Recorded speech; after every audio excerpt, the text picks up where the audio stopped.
Nang makarating sa bayan ang balita ng kasawiang palad ni Tandang Selo, ilan ay nahabag at ang iba namay nagkibit balikat. Walang may kasalanan sa pangyayaring iyon at walang masisisi. Nang mapatid ni Hermana Penchang na siya pinaglilingkuran ni Huli, ang nangyari.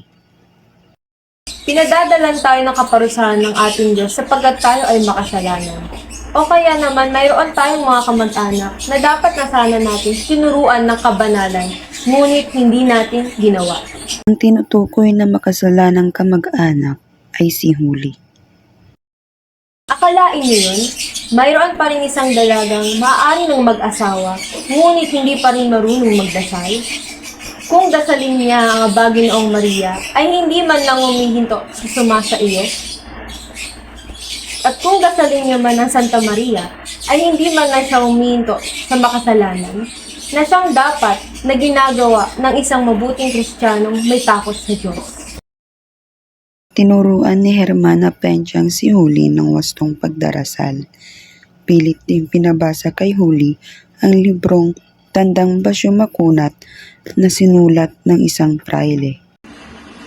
Lumuwas sa Maynila si Basilio upang kunin ang kanyang natipong kwalta upang matubos si Huli.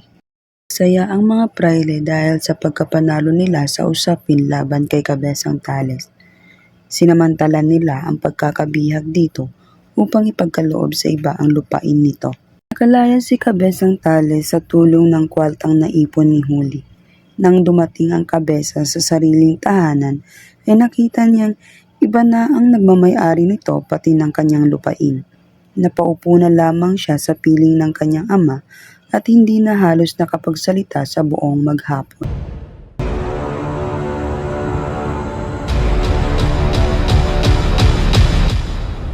Nakituloy ang mag-aalahas na si Simon sa bahay ni Cabezang Tales. Sa kabila ng paghihikahos, ay hindi pa rin malilimutan ni Cabezang Tales ang kaugaliang Pilipino, kaya hindi magkandatuto sa pagtanggap sa panauhing dayuhan. Dumating sa bahay ni Cabezang Tales ang mga mamamayan ng San Diego at Tiani upang bumili ng alahas kay Simon. Ayon ninyo, marahil ang mga alahas, napakaraniwan ng huwad lamang. Siya nga po, mga brilyante, matatandang brilyante, mga bato sa una. Marahil naman at meron ako matatandang alahas. Meron akong mga kwintas ni Cleopatra na sadyang nakuha sa mga piramide. Masising ng mga senador at ginoong taga-Roma na natagpuan sa guho ng Cartago. Marahil ang mga piniraan ni Bal pagkatapos na labanan sa kanil. Bukod siya ay meron akong mahalagang hikaw na galing sa mga babaeng taga-Roma. Bawat isa ay pumili ng kanya-kanyang naibigan. May kumuha ng singsing, may kumuha ng relos, at may kumuha ng agnos. Si Kapitana Tika ay bumili ng agnos, si Sinang ay isang pares ng hikaw, at si Kapitan Basilio ay isang kairel para sa alperes, isang pares ng hikaw para sa kura at iba pang bagay na panghandog. Nakipagpalitan din si Simon sa mga lumang alahas ng mga taga-baryo. Lahat ay bumili, maliban kay Cabezang Tales. Kayo, wala ba kayong mga pagbibili? Naipagbili na lahat ng alahas ng aking anak.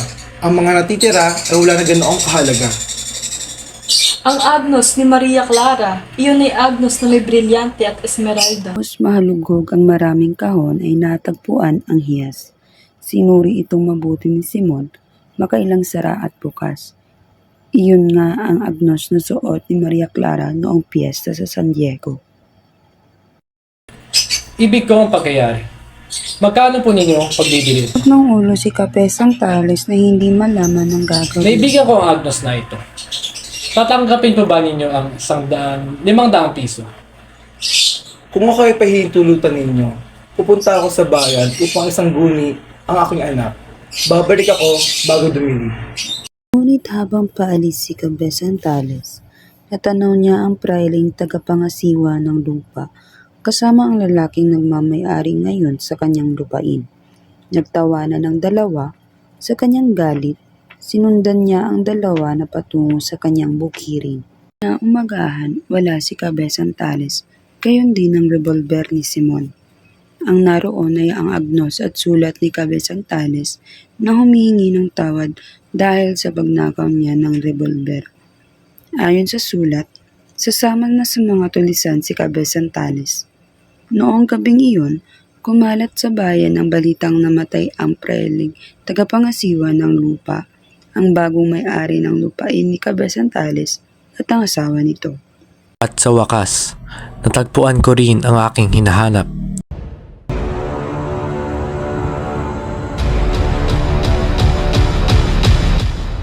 Isa sa mga huling araw ng Disyembre, naglalaro ng tresilyo sa sala ang Kapitan General kasama sina Padre Sibila, Padre Erine, Padre Fernandez, at Simon. Tinanong ni Simon si Padre Sibila at Padre Irene kung ano kanilang itataya. Ano bang maitataya namin? Ang isang general ay makapagtataya ng anumang kanyang maibigan, ngunit kami mga pari. Kayo ni Padre Irene ang magbabayad ng pagkakawanggawa, panalangin at kabaitan. Alam ninyo ang kabaitan ng isang tao ay parang isang brilyanteng nagpapalipat-lipat ng kamay. Ipinagbibili na sa isa, ipinagbibili pa sa iba. Kung gayoy, papayag akong bayarin na lamang ng mga pangako. Sa halip na magbayad ng kwata, ay sasabihin na lamang nalilimutin ng 5 arawng karalitaan. Ang kababaang loob, ang pagkamasunurin, ang kalinisang ugali, ang pagkamahabagin at iba pa. Maliit na bagay laban sa aking brilyante. Ito naman, ang ibabayad nito sa akin ay isang balya sa 5 araw, na pagkabilanggo o 5 buwan, o isang utos na pagpapatapon na walang nakatawang pangalan, o isang utos na gwardiya sibil na barilin sa daanan ng kaparusahan, samantalang ito ay paghahatid-hatiran. Ano naman ang mapapala ninyo? Malaki! Nais ko lipunin ang lahat ng may masasamang budhi. Pinag-usapan din ang tungkol sa pagtuturo ng wikang Kastila. Pangahas na ili, bukod sa pagdagdaw sa ating kapangyarihan. Ang kahiling ay kahina-hinala. Sa nyo ng pag-imagsik pag-aalsa. Ang kahilingan ay pamumunuan ng mga binatang naghahangad ng pagbabago at kayabangan. Isa dito ay nangangalang Isagani. Pamangkin ni Padre Indio, si Padre Florentino. May isa pang makaraigin nata o makaraig? Ray, magana at nakakatuwang binata. Siya ang nabanggit ko sa inyong lubang mayaman. Mahigpit na pinabilin sa akin na ng pagdasa. Mayroon pang nagngangalang Basilio, estudyante sa medisina. Tungkol kay Basilio, wala akong masabi. Kaya para sa akin ay tubig na tulog. Di ko maunawaan ang iniisip at sinasabi. Saya't wala si Padre Sardi. Kung magbalita sa atin tungkol sa tungkol nila. Tila narinig ko batang musmus payag. Nagkaroon ng usapin laban sa mga gwardiya sibil. Ang kanyang amoy napatay sa... Di ko na matandaan kung anong gulo. Ganyan pala. Itala nyo ang pangalang iyan. Ngunit general, ang kahilingan nila ay makatwiran. Wala tayong kanapagan, wag dinggo. Hindi dahil lamang sa mga sabi-sabi.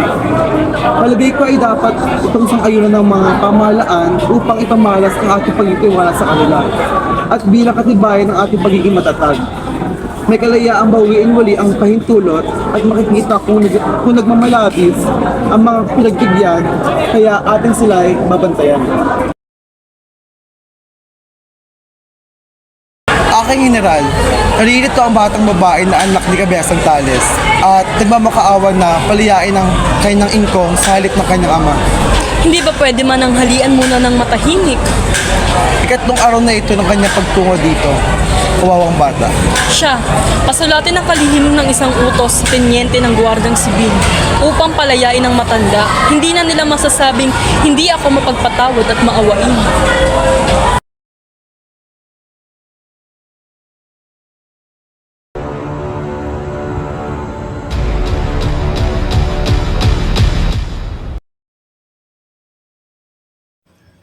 Masama ang loob ni Placido Penitente habang naglalakad sa eskolta patungong Universidad ng Santo Tomas.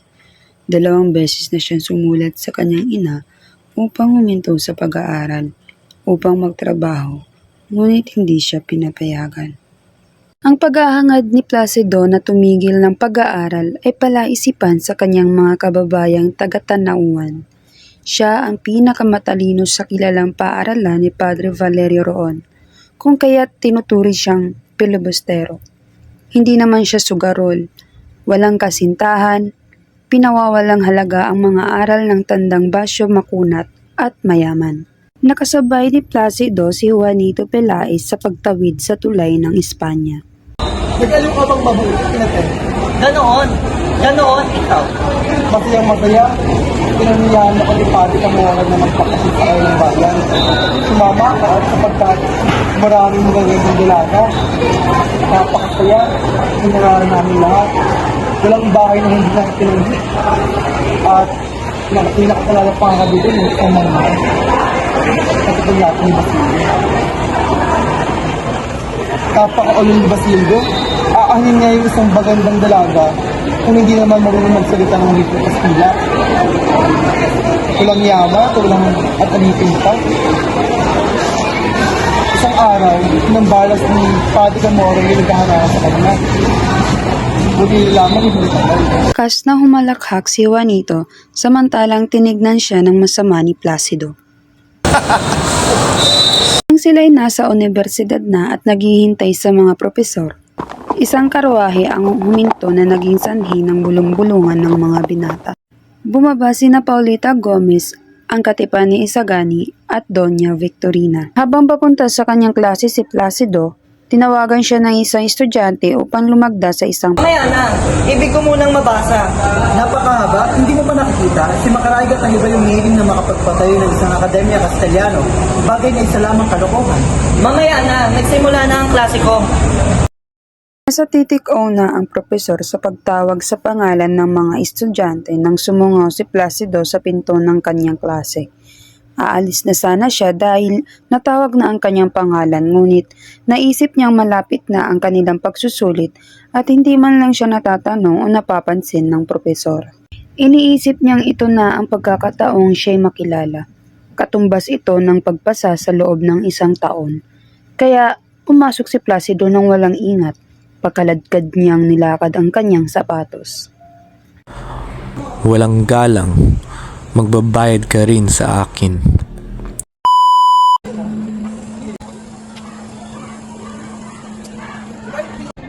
Gano'n na akong siya ang nabanggit ko sa inyo ng pamaya. Dahil pinaybilis. Go. Akin yun ba? 2, 3, 4. Akin yun ba? Nalilito ako kanya ka, ma'am. Tama. Akin yun.